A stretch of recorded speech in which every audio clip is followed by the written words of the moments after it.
well, you don't have a border, but you have, of course, if you have a thin polymer layer, then indeed you have realized one-dimensional confinement. You can, of course, nowadays also prepare nano channels and nano tubes, with a length of 10 to 20 micrometer and with a very narrow diameter, for instance, of 6 nanometer. This is really surprising. And by that, you realize, of course, two-dimensional nanometric confinement. Of course, you have also in polymers, especially if you have a polymer, then nature by itself creates nanometric confinement, and this I would call internal constraints, as for instance realized in polymers. So why we selected polyisoprene as model polymer? Polyisoprene has the funny property that it's as polymer like a snake. You see, it has an end, it has an head and a tail, and by that you can trace the molecular dynamics of polyisoprene on two different length scales. You can trace the molecular dynamics of the end-to-end distance of the polymer itself. But additionally, you have also local processes, and you can also study the so-called segmental dynamics, which is identical to Glassy dynamics as you can, for instance, determine it with DSC or AC calorimetry. And further advantage, so we measure polyisoprene, we measure the fluctuations with the same molecule, we measure the fluctuations on two different length scales. The length scale of typically 2 to 3 polymer segments, and the length scale of the end-to-end distance of the chain. This is the so-called non-segmental mode and the so-called normal mode. And a further advantage of polyisoprenes is that polyisoprenes can be synthesized with a very narrow molecular weight distribution, so you do not have a broad distribution of molecular weights in your experiments. I should say this, unfortunately, do not have a point, but if you look here in this column, we varied the molecular weight, as indicated in this column. Here we vary the molecular weight, and this is a distribution of the molecular weight, and this is the radius of gyration. And the radius of gyration in this case is typically on the scale of a few nanometer, and the radius of gyration directly scales with the external confinement. And how to prepare very thin polymer layers, or even isolated polymer coils. Of course, if you would evaporate on a very thin polymer film metallic counter electrode, then very easily you get shorts. And so it is possible to realize by that it's the experiment. And additionally, one has to consider that due to the process of evaporation, you change, at least at the surface of the molecules, you change the structure of the surface in a not really controlled way. Therefore, we develop so-called nanometric counter-electrodes, and this is shown in here. We have here a counter-electrode, and we have here spacers made out of SiO2 having just a height of 35 nanometers. 25 nanometers. This is already, again, a scale which competes with molecular levels. If you have, for instance, an enzyme, you have easily a diameter of 100 nanometers. And then, well, we cover the lower electrode, which is made out of a silicon slice, with the upper electrode as indicated in here. And we have a spacing of 35 nanometers, and in between we have the polymer layer under study. And here's now the first experiment for bulk polyisoprene. We observe for bulk polyisoprene, we observe here the absolute level prime versus frequency. We observe here on the low frequency side the normal mode, and here we observe the segmental mode. As said, the segmental mode reflects Glassy dynamics, the normal mode reflects fluctuations of the end-to-end distance of the polymer chain. And of course, you can display the data either in frequency or in response to temperature. And while in this case it is more advantageous to use the representation of the segment of epsilon double prime versus temperature. So just to this presentation, then we have the segmental mode here at lower temperatures and the normal mode as indicated in here. And this is for different frequencies. And now, what can we deduce from such plots? We can, of course, deduce the mean relaxation time, we can deduce the relaxational strength, and we can reduce the distribution of relaxation times. And this is now a plot for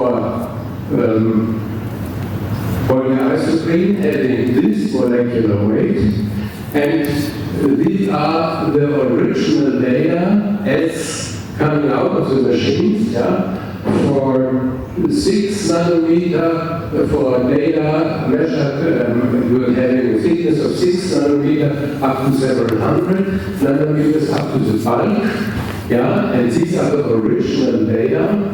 And if you rescale now these data with respect to the segmental relaxation, then we observe the following: that this is now a very important first result, that the segmental relaxation remains always in the same position, independent of the thickness, which we vary in this case between several hundred nanometers and 6 nanometers. And if you look at the same time on the response concerning the normal mode relaxation, then we observe that the strength of the normal mode relaxation decreases in a pronounced fashion, but remains practically at the same spectral position. Now we increase the molecular weight, and this is 24.5 kilogram per mole.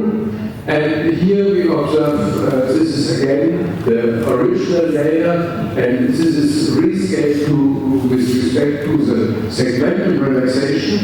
And now we observe the following: again, for the segmental relaxation, all the relaxation processes remain at the same spectral position, but for the normal mode relaxation, you observe the shift towards to the segmental relaxation. I will come back to this in a moment.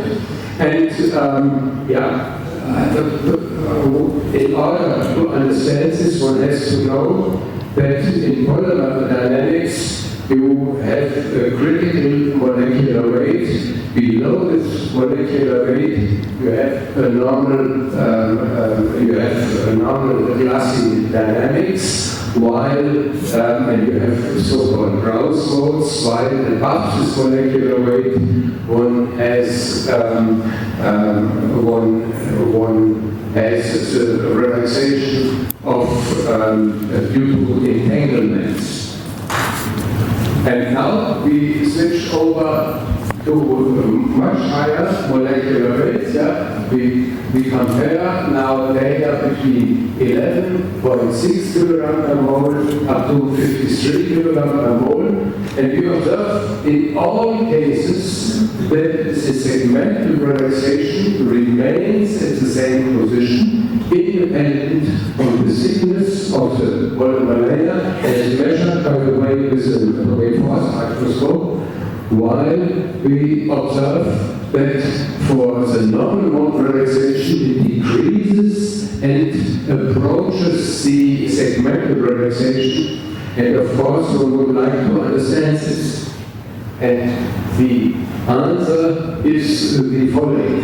Yeah. If you consider a polymer segment in a thin layer as indicated in here, with a typical height of a few nanometers, then you have, due to contacts of the polymer chain with the surface, you have interruptions of the fluctuations of the end-to-end distance, while you have for the local segmental relaxation, you have just a decrease in intensity, but you do not have a change in the dynamics. And if you ask the question on what length scale the dynamics of the segmental relaxation takes place, then the answer is typically 2 to 3 segments.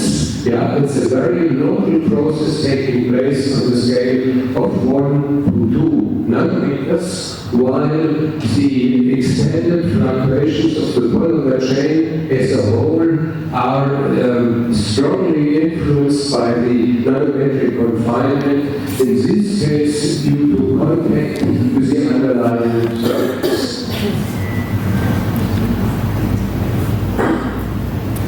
Yeah, we switch over now to two-dimensional confinement, and because of reasons of time, I just will show a few representative data. Yeah, we have here, for instance, channels having a core diameter, in this case of 100 nanometer, in this case of 13 nanometer.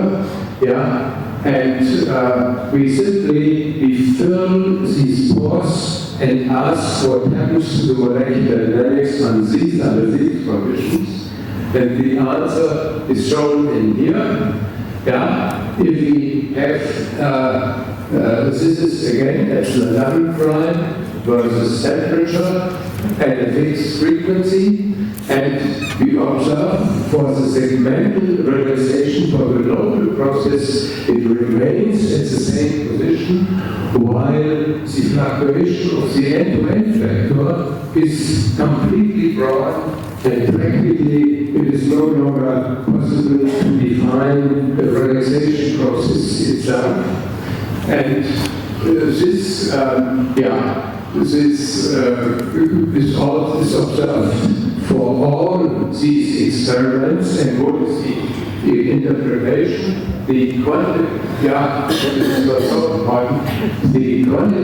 interpretation is simply the following. If you compare one-dimensional and two-dimensional confinement, then for the local processes taking place at the length scale of 1 to 2 nanometers, one or two-dimensional confinement does not make a difference.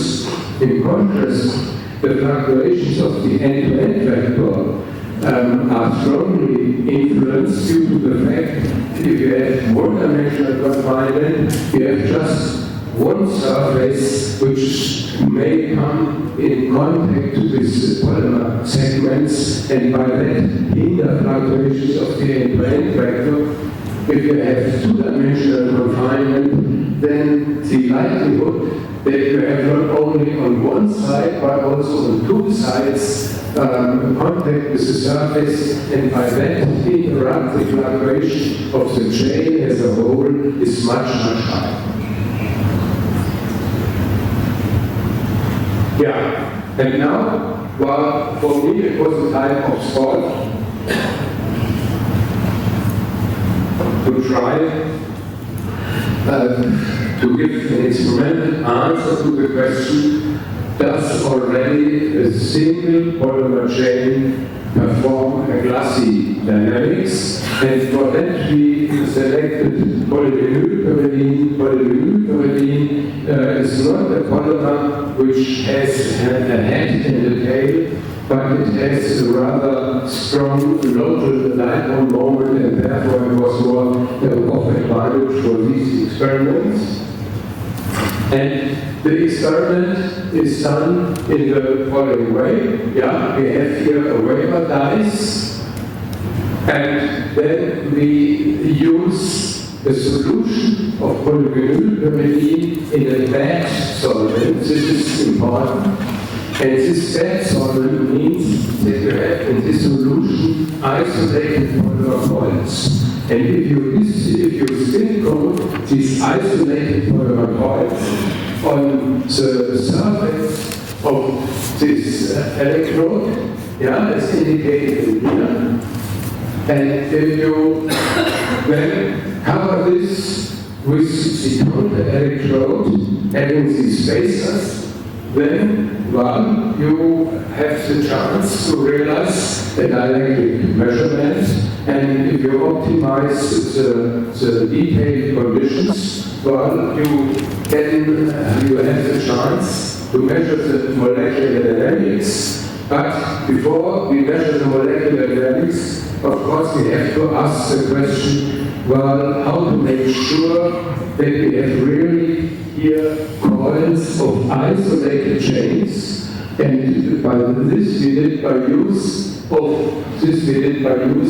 of an AFM. Yeah, this is the profile of such a dot. It's not a star. It's also not a black hole.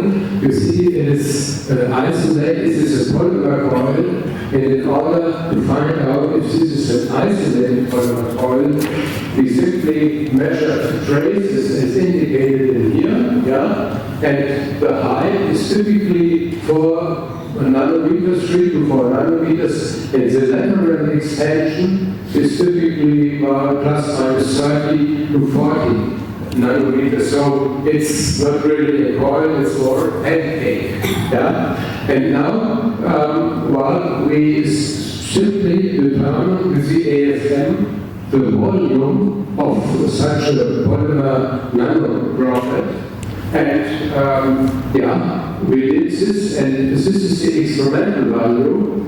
No, this is the calculated value. Yeah, we know the molecular weight of the polymer which we selected. We know the density of these polymers, and then we can directly calculate, assuming that we have bulk density even in the pancakes of these polymer coils. Yeah, we can simply calculate the volume of an isolated chain, and we compare this with the average volume which we measure, and to my big surprise, we get between this straightforward determination of the volume and the theoretical value, just a value of 1.1. Yeah?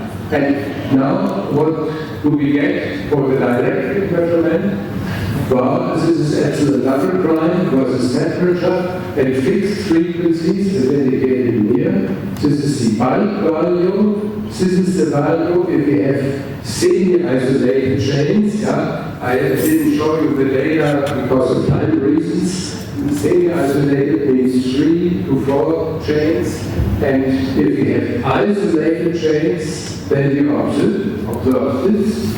And if we display this now in an activation plot, then we observe this is now the relaxation rate versus reverse temperature. And for bulk, we have here this yellow up triangles. Yeah, this is the bulk value. And if we compare the isolated chains, the I is lost in the slit of the screen. Yeah, then we observe the isolated chains. This is around here. Yeah, compare very well with the bulk bundle. So this is the experimental proof that even in isolated polymer coils, one has molecular dynamics similar to the molecular dynamics in a Glassy system. And what is the reason?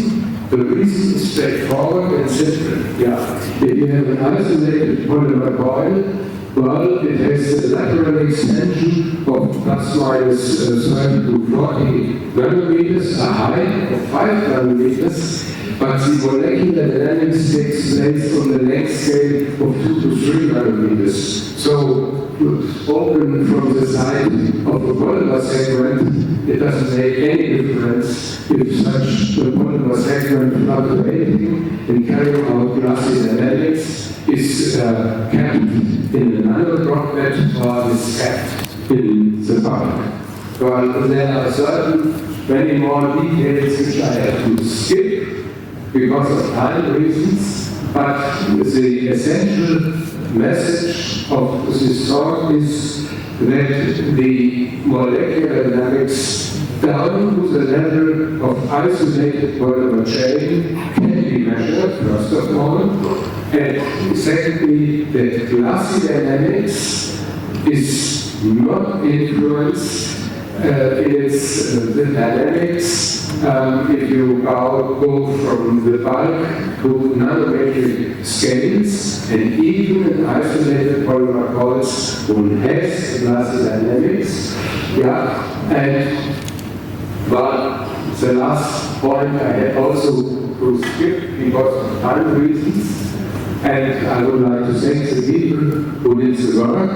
This was Emmanuel Mombesa, Martin Press, and Friedrich Geluso, and I thank you for your attention.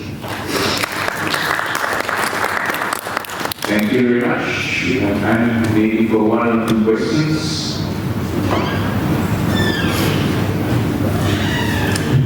Well, thank you very much for this presentation. So I have queries about what happened. So if I understood, you have shown in the first example that the experimental voltage and the normal volt, they approach when you increase the molecular weight. The molecular weight increases and then the two volts approaches when they approaches. What happens if you continue increasing the molecular weight? If you start with 11, then you increase, we see the two peaks. And one peak goes to the left, and it compromises with the first peak. But I think your question is what is the interpretation of the fact that the normal mode polarization under conditions of confinement approaches the segmental polarization. And the answer is the following. You have, under the conditions of 1 and 2-dimensional confinement, you have still remaining terminal subchains. Yeah? Imagine a chain which is in contact with the surface, but while there's, at the end, there's still some last part of the tail of the polymer which is still able to undergo fluctuations. Yeah? But of course, due to the fact that this length is of course much shorter than the polymer chain as a whole, yeah? This fluctuation approaches the segmental polarization. Yeah, this is your great line. We studied this, by the way, in much more detail, but in 20 minutes you cannot take it. Thank you. Any other good question? Comment? No? Of course, we can carry on. So let's thank the group again.